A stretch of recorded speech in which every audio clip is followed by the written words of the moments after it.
Ako nga pala si Darwin Tilan.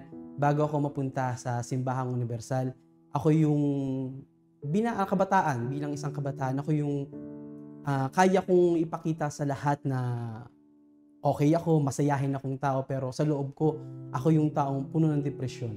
Ako yung taong puno ng problema kasi di kami lumaki sa masaganang buhay. Lumaki kami sa hirap. And then malaki yung galit ko sa magulang ko, lalo na sa tatay ko, kasi may mga point na parang kapag tinuturing niya ako, dahil sa dati may trabaho ako, bilang binata nagtatrabaho na ako para magkaroon ng pera. Sa murang edad kaya kong magbanat ng buto. And then yung tatay ko, ang tingin niya sa akin kapag wala akong trabaho, hindi ako pumapasok sa trabaho, nagagalit siya na parang hindi niya ako anak. Na kapag yung turing niya sa akin na mag-stay lang ako sa bahay namin ng isang araw o 2 araw, parang gusto niya na akong palayasin. And then, pero hindi ko pinapakita sa mga kaibigan ko, hindi ko pinapakita sa mga kakilala ko na ako yung malungkutin. Pero pinapakita ko sa kanila yung ngiti, na kaya kong magbalat kayo, kaya kong suotin yung maskara ng kaligayahan, ng saya, para lang ipakita sa kanila na okay ako. Pero kapag dumarating na yung time na ako na lang yung mag-isa, puno ako ng kalungkutan, dumarating pa sa time na gusto ko na lang magpakamatay. Pero nung dumating ako sa Simbahang Universal, nakilala ko yung Simbahang Universal. May mga kaibigan ako na nag-join sila sa isang youth group, and then nag-champion sila sa isang sayaw. And then pumunta na ako sa simbahan, Sunday yun. And then pumunta ako doon na hindi nahihiya. Hindi ako nahihiya na humarap sa mga youths, sa mga kabataan. Pinakita ko agad yung parang, dahil sa bago ako, parang ang ginagawa ko, parang close ko na yung mga tao na kahit hindi ko kilala. Pero yung ginagawa ko parang close ko sila. Doon ko nakita yung parang pagbabago, ang saya pala dito. Nasa sandaling oras na yon, nawala yung parang nakalimutan ko na may mga problema ako. Nasa sandaling oras na yon na parang yung bigat na nararamdaman ko nawala. Pero after nun, pagka-uwi ko sa bahay, bumalik ulit. Kasi nandun ulit yung parang yung totoong ako. Nandun yung totoong mundo ko. Na kung sino talaga ako. Kung umattend ako sa main service ng umaga, doon lahat nawala. Kasi doon sinabi ng pastor na kausapin mo yung Diyos. Huwag mong intindihin kung ano yung sasabihin sa'yo ng katabi mo. Huwag mong intindihin kung ano yung sasabihin na nakikinig sa'yo. Intindihin mo kung ano yung sasabihin mo sa Diyos. Kasi yung Diyos nakikinig sa'yo. And then, dumating pa yung mga ilang Sundays, ilang months. Naging strong ako sa youth group. Pero noong time na naging assistant ako, naging lingkod ako, naging okay ang lahat. Nakakapagligtas ako ng kaluluwa, nagbibigay ako ng salita ng Diyos, nakakapagligtas ng mga bagay na dapat kong gawin para maglingkod sa Diyos. Ginagawa ko lahat. Pero dumating sa punto na nandun na ako yung may taong gusto kong kausapin. Kasi nasa edad na ako na pwede na akong mag-asawa. And then, may nakausap akong isang babae na isang lingkod din. Pinayagan kami ng pastor na mag-usap. Pero dahil dumating yung time na nagkaroon na kami ng relasyon, hindi na ako nakadepende sa Diyos. Nakadepende na ako dun sa taong yun. And then nung time na nanghina siya, nung time na umalis siya sa simbahan, ako rin ay nawala. Kasi dumepende na ako sa kanya.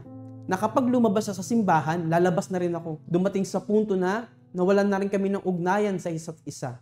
Hindi ko alam kung anong nangyari, pero nagulat na lang ako na meron na siyang iba dahil mas malayo kami, naghiwalay kami, and then akala ko magiging okay, na nasa labas ako, na nasusunod ko yung layaw ko, nasusunod ko na yung gusto ko. Wala nang nag-uutos sa akin.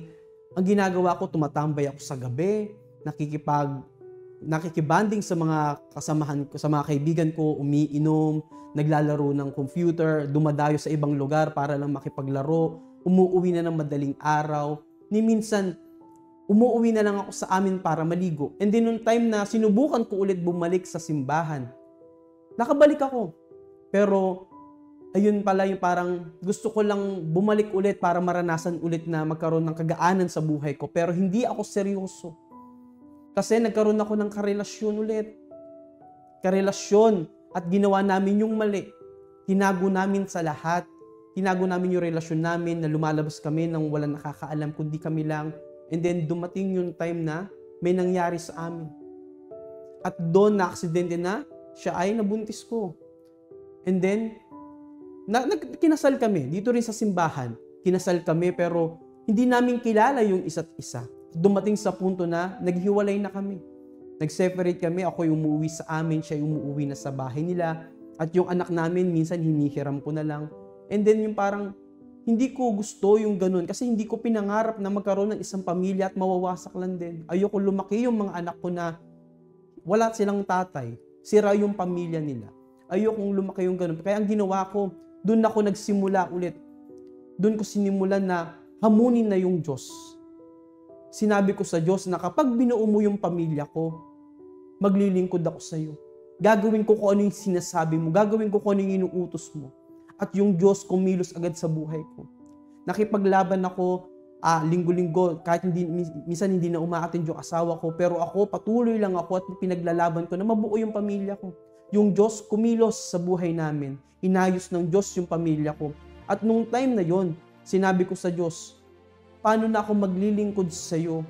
Paano ako maglilingkod? Paano ko sisimulan kung wala akong Holy Spirit? And then nung time na tanggap namin yung Espiritu Santo, wala na kaming ibang pangarap. Ang pangarap na lang namin ay maglingkod.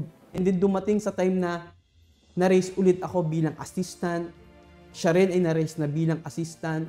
Ginagawa namin yung part namin, pero hindi siya ganun kadali kasi may mga tao na magdududas sa'yo, na sasabihan kang baliw. Baliw kasi inuuna mo yung simbahan. Baliw ka kasi lagi ka na lang sa simbahan, inuuna mo lagi yung Diyos. Pero hindi namin sila tinitignan.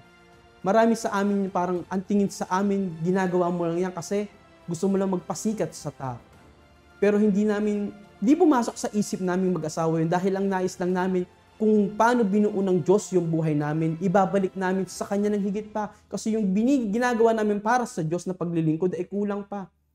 Ang nais namin mag-asawa ay ibigay namin yung buong buhay namin sa Kanya na buong-buo. Na maglilingkod kami sa Kanya na walang tinatago.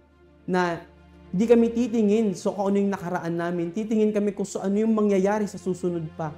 Kaya ngayon kaming dalawa ay naglilingkod, nagliligtas ng kaluluwa, nagbibigay ng salita ng Diyos.